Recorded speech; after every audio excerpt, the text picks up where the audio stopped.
Welcome, everybody. Scott Stevens here with a look at another perspective, our twice a week show, Mondays and Wednesdays, where I get to talk about some topics outside of the normals. You can connect with us in the podcast at metadimedigitalco.com, another perspective and dash podcast, or Twitter at Weather Wars Info, Facebook at scott.stevens.2021, and Instagram Scott Stevens 2891, or the website, which we're working on now, scottstevens.co. Those are our connect locations. All right, this week, and if you've been with us a couple of weeks now, we kind of talk about just the situation we find ourselves in. And every single night when you turn on the TV, listen to NPR, you've got to ask yourself, is it fake, or might what they're telling me be real? This is a real situation when we have governments, companies, individuals with agendas, organizations also with agendas that are trying to sway our opinion. And when they capture our attention with a stated opinion, then we are on their side. We either accept the opinion, we accept the news, we accept the narrative, or we choose not to. And every moment of every day, we're asking ourselves, now probably more and far more than my parents ever did, although this game was in place even then, decades and centuries ago. What the king said, what the president said, what the prime minister said, was it factual? Or were they trying to guide the population into some kind of conflict or resolution, or agreement was something else that had to be presented to people? And so these are situations that we find ourselves in, and we need to consider all of the information. So we're going to go through a couple of slides here. We got a few going on. What was new to me in the last decade is this term fake news. And I remember when this came out, probably 2013, 2014, some, not undergrad, but maybe it was a doctoral student, created a list of what this person, this gal, termed fake news sites. And a few of those that I see regularly, Geoengineering Watch, Dane Whittington's geoengineering website was high on that list as total fake news. Although if you were to ask Dane Whittington, is what you're presenting the people fake news? He would say, absolutely not. This is a truth that just has not been accepted yet. Okay, I could get on board with that, but the list of sites that she came up with, and I should have brought that up, but it was ridiculous because there was absolutely a political slant to it. It wasn't objective with any stretch of the imagination. She had just gone through the list and created a list. Good to see you guys on there. Glad to have you aboard. And then Karen, glad you're back as well. And then Ryan, you the man. We'll hit some of the topics that you and I, Ryan, had talked about. We had talked, we'll get to that towards the end of the show. And Sasha, I hope you're having a good Monday, young lady. All right, so fake news, it's everywhere and it's all the time. So what is fake news? It's a term, and this is from University of Michigan, the guides from their library. It's a term that has come to mean different things to different people. Exactly. At its core, we're defining fake news as those news stories that are false. Agreed. The story itself is fabricated with no verifiable facts, sources, or quotes. Sometimes these stories may be propaganda that is intentionally designed to mislead the reader, or it may be designed as clickbait. It's for profit. So what's the difference between propaganda and fake news? A lot of folks have started using the words fake news to mean any news that is slanted or biased or that they don't like. I've settled on that one as being a source of a lot of fake news, or shall we say the branding or categorizing of particular news that falls outside of a certain group's accepted narrative. It's just news that they don't like. That isn't what fake news is. Fake news is a fiction that is disguised as news. The first term came into use, and just FYI, I use DuckDuckGo for the search engine and these captures. We're going to try to stay as unbiased as possible.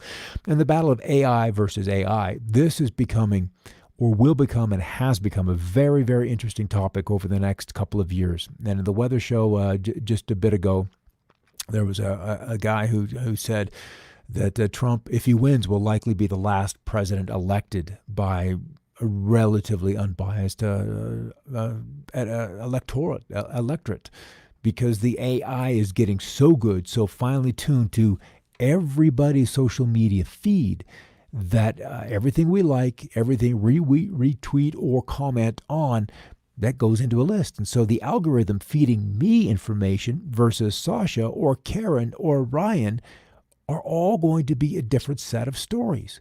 So we're creating our own digital universe. And what isn't fed to us is termed propaganda, is termed is termed fake news. So we're going to look at the iceberg model. And there was a book called the Four Truths, and one, why can I not remember? The first one is never assume. That's the first rule. The four rules is to never assume, because likely you'll only be assuming with the information you have available inside you already. To assume something is going to you make it your own. Whether it's correct or incorrect, you've made an assumption. But then I'm gonna preface that with, but always assume that what is being presented is but the tip of the iceberg, that visible event, that which is happening.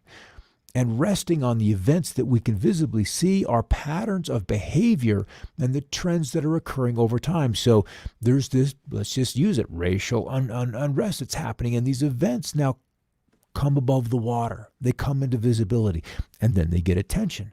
But is it that single event that is happening in a vacuum? And it is not. There is what is all beneath the water, below the visible surface.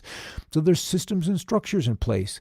And then we've got to ask ourselves, how are these interrelated parts in place, and what influences the patterns that are now pushing this visible racism, this visible unrest above the surface?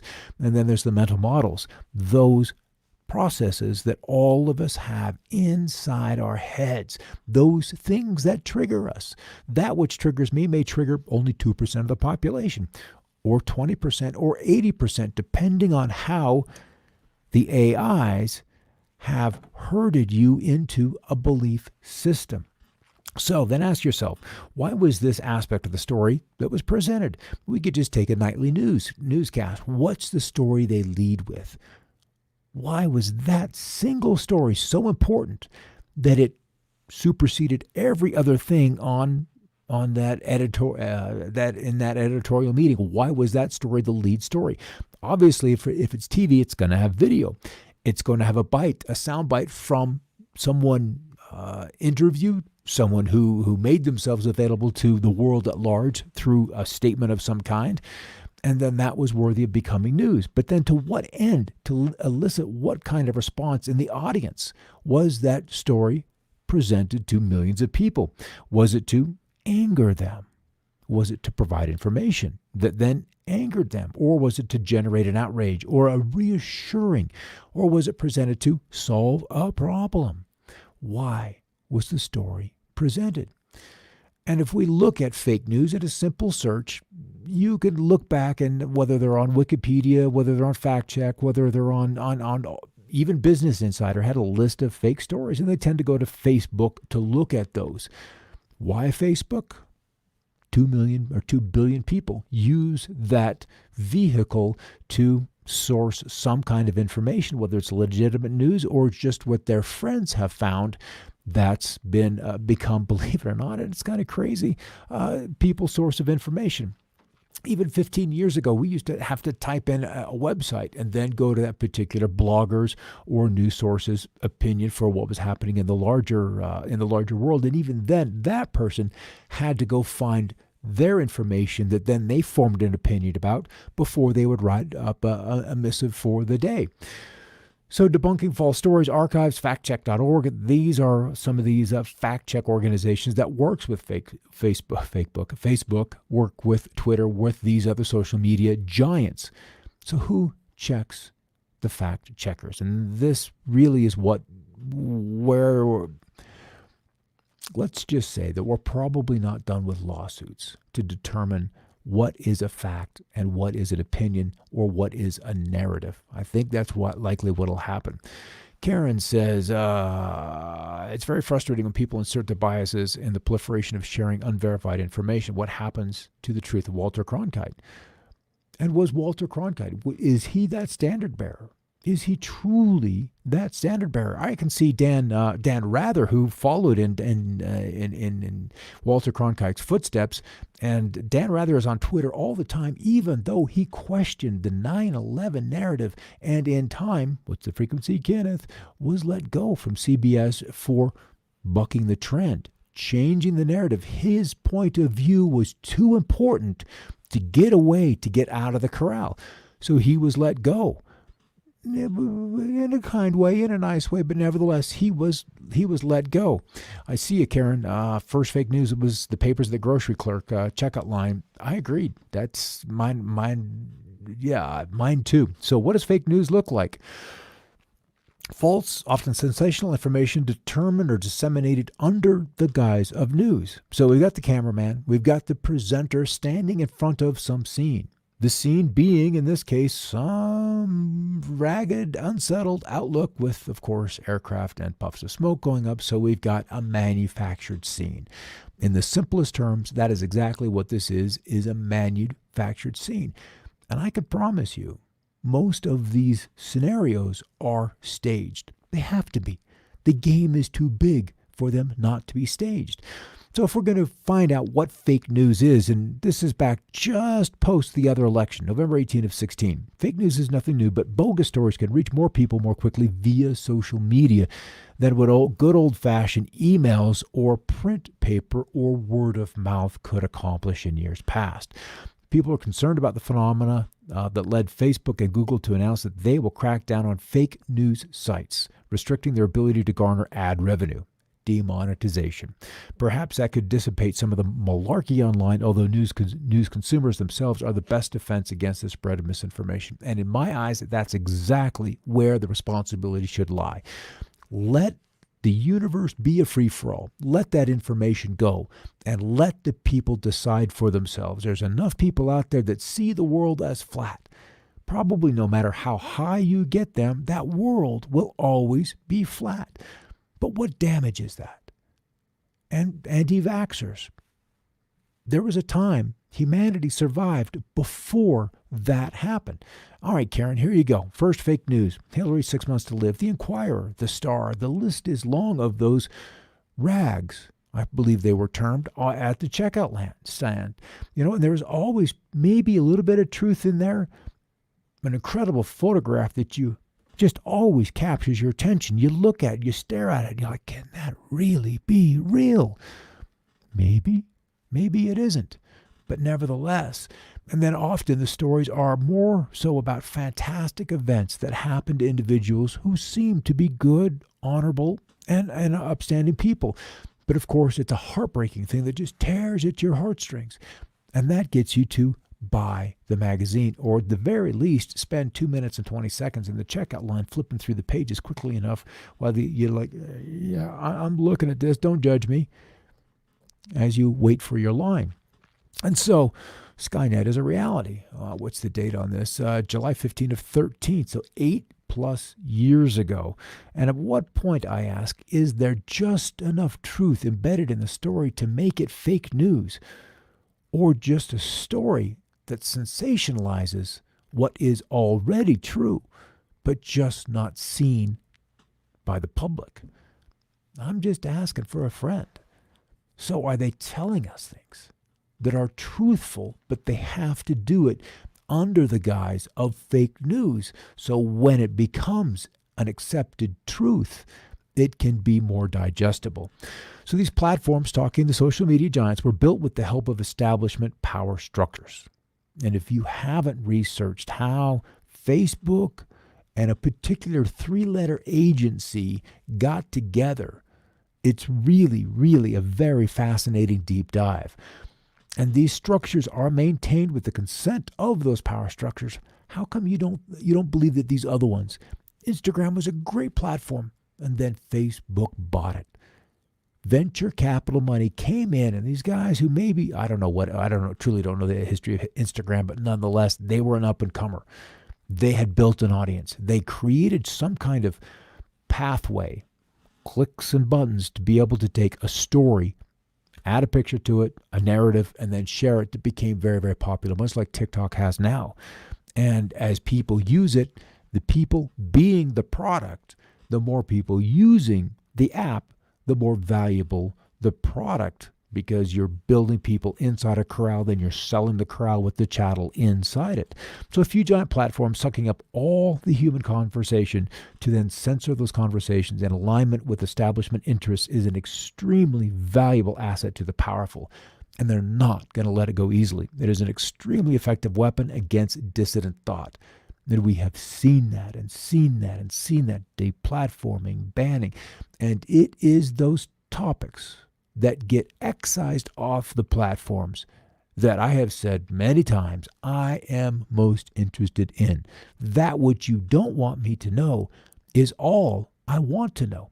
So as we get through this, the first the wealthy control the papers, then they control the radio, then they control the television, and now in 20 years' time, they control online speech. It's been the same story for centuries. In each instance, they have collaborated with existing power structures to protect the status quo upon which their kingdoms are built. They did this because they understood the real secret of power, that whoever controls the narrative controls the world. Humanity will only transition into a healthy collaborative way of functioning on this planet when everyone else awakens and understands this truth as well. So let's go back to our older tabloids. Maybe something from February 18th, 1943, also with a press date of New York. New York, New York, dinosaurs. They're real and the Nazis have them. Reptilian horde menaces North Africa. A U.S. Army Corps hurtled into action. Now the monsters have monsters of their own, so they're birthing themselves. Is this just fancy? But why would it get the headline? Is there any truth in there? Moon to explode in 6 months' time. The U.S. government covering up shocking truth. And what is the date on this baby? July of 2005. So we've got dinosaurs on the Earth, and we have the moon about to explode. So we've got this kind of tabloid journalism, where the stories can be wholly made up, or there's just a sliver of truth in there, and then the rest of the story is wrapped in something fantastical. So the author, the writer, can give you a little sliver of truth, just enough to irritate under the skin that you're like, something with that just resonates with me, but I don't know exactly what it is. I have to keep reading. So fake news makes money. And that's why the Star and the Inquirer are in business, because they make money. So we're really at this threshold where news that can be fake may also set people free, because we have an understanding of what is going on. And maybe there's a part of the population that will always and only and forever see it as fake news. But to the rest of the population who have chosen to separate themselves from that herd, see that information as empowering, as important to assimilate into how they view the world. And in, I don't want to say the most lowest of terms, the grotesque terms, that is an aspect of freedom, a freedom to choose. And that, I thought, was part of what this country was founded upon. So fake news, also known as fictional news, characterized by outlandish cover stories, we just saw a few of those, about paranormal and supernatural events. Any explicit claims to the truth are obviously belied by their only semi-serious and comedic tone. Okay. Conspiracy theory, bad explanations designed to glorify the author and undermine their perceived nemesis. Alas, believed by many people and not always benignly. Okay. Journalism. Here we go, baby. Journalism, professional gathering and reporting of information to society. When errors are published, corrections are issued. Are they? Is that what always happens? Investigative journalism reveals heretofore unknown crime, corruption, and wrongdoing. And these have been presented as with having definite boundaries between them. And I would like to suggest that their journalism would not be doing investigative journalism if there wasn't a conspiracy theory, if there wasn't something that the people weren't completely aware of yet. Because if journalism was just a repetition of facts that were wholly unhidden, then prior to it being revealed, then it would have been a conspiracy theory. Am I wrong? So when does old factual news become new fake news?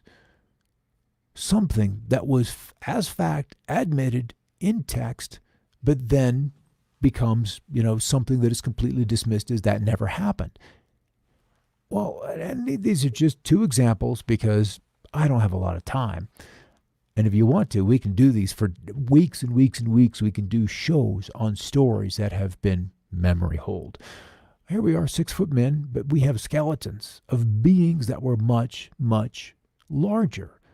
And that would begin to explain why some of the architecture, some of the monuments, the memorials, the wonders of the world are so large. Is maybe, remember that movie? It's not that long ago, 5-6 years ago, Downsizing, where they promised the people all of the riches of the world if they would just take their 6-foot bodies and end up as 4-inch people. Might have been 5 inches or 6 inches, but nonetheless, it was to be much, much smaller because then your resources would last. How many people would a marshmallow feed if they were of that smaller size? And that's what's happened from larger to smaller. And the stories in what were factual news is, don't just disappear. You can't delete that stuff because it's been microfished, it's been in paper. So there's a history of very, very large people. And then the Smithsonian doing their best to keep a lid on the narrative that followed either Christianity or Darwinism, something along those lines, has damaged, destroyed, and memory holed this particular story. Even though the bodies from time to time keep showing up, although at far, far less frequency or fewer frequencies than they did a century ago, or certainly a century and a half ago when we were discovering and digging up these mounds all across Middle America to find them as burial tombs. And what was in them was fascinating. The other side of the story exists as well. If we can be big and this size, then why not a little smaller? Much, much smaller. Can you believe it? So then what that opens up is a view of humanity that is incredibly diverse, all different kinds of sizes, and all with a head, with all of the aspects of the brain, the glands, and the potentials, thought, reasoning, intelligence, ability to act on outside circumstances, and a spirituality aspect as well. And that, for me, is probably the most important part, is the spirituality of who we as a race of beings aren't just today, but have been, and ultimately then will be.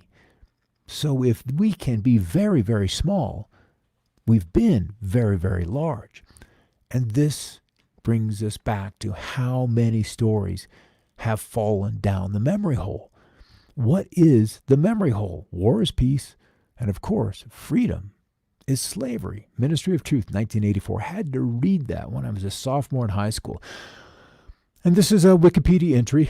This topic contains controversial issues, some of which have reached consensus for approach and neutrality, some of which may be disputed. Before making any potentially controversial changes to the article, please carefully read the discussion page dialogue to see if this issue has been raised before, because don't make us look at it again. This is if you were to go in and edit these policies. And there are story after story about technologies that we are pleading for to fix how humanity has treated this planet. Technologies which apparently scientists have invented decades ago but are stuck down the memory hole. And why can't they be brought up? What is holding them back? A second look at the second law, rewriting the second law of thermodynamics, and this is key. Any student going through physics class is confronted with the second law of thermodynamics. And if we could rewrite that to realize that energy cannot be destroyed or created. What is. And if we could redo that law, then our electricals, our electricians could rewire homes in a different way. We would need to ground out all of that surplus power. We could rewire this continent, this planet. Remember, Earth is just a big, fat, rotating battery with a north pole and a south electrical pole, just spinning, just continually winding in this electrical current.